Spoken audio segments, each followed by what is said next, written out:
या शोधून मिळाल्या असत्या तर त्या प्रत्येकाने शोधल्या असत्या, परंतु माझ्या मते प्रतिभा ही तुम्हाला जिंकून आणावी लागते.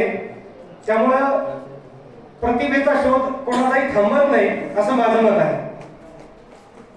अहिल्यानगर जिल्हा मराठा विद्याप्रसारक समाजाचे new arts commerce and science college Shevgaon येथे मी ज्युनियर क्लर्क या पदावर कार्यरत आहे.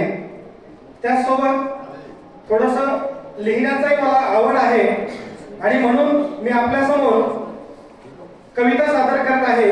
दुष्काळाच्या झळा.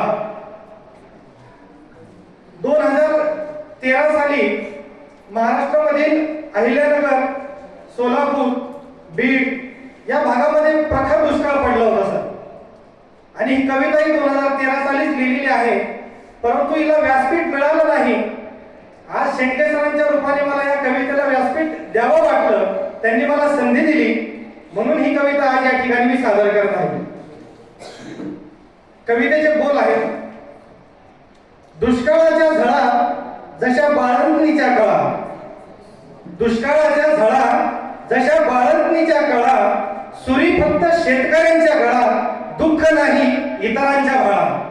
सुरी फक्त शेतकऱ्यांच्या गळा, दुःख नाही इतरांच्या भाळा. यंदा जळालाय सगळाच मळा. यंदा जळालाय सगळाच मळा. अंधार पडलाय दिवसा, रात्री लागत नाही डोळा. त्या स्विस बँकेत पैसा किती असेल काळा. त्या स्विस बँकेत पैसा किती असेल काळा. पण शेतकऱ्याच्या तोंडी मात्र कापसाचा गोळा. पण शेतकऱ्याच्या तोंडी मात्र कापसाचा गोळा. पाणी येत नाही दारातल्या नळा. पाणी येत नाही दारातल्या नळा. रोज त्याच्यासाठी 4 मैल पळा. या वाढत्या महागाईला घालील का कुणी आळा. या वाढत्या महागाईला घालील का कुणी आळा.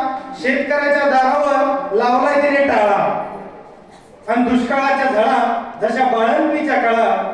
सुरी फक्त शेतकऱ्यांच्या गळा, दुःख नाही इतरांच्या भाळा. या आभाळाचा रंग दिवसेंदिवस निळा. या आभाळाचा रंग दिवसेंदिवस निळा. का होत नाही यात ढगांचा मेळा. शेतात पडल्या मोठमोठ्या घळा. शेतात पडल्या मोठमोठ्या घळा.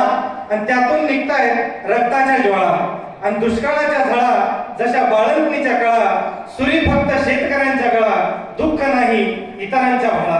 दुःख नाही इतरांच्या भाळा. संयोजकांच्या परवानगीने जर अजून एक कविता सादर करण्याची संधी मिळाली तर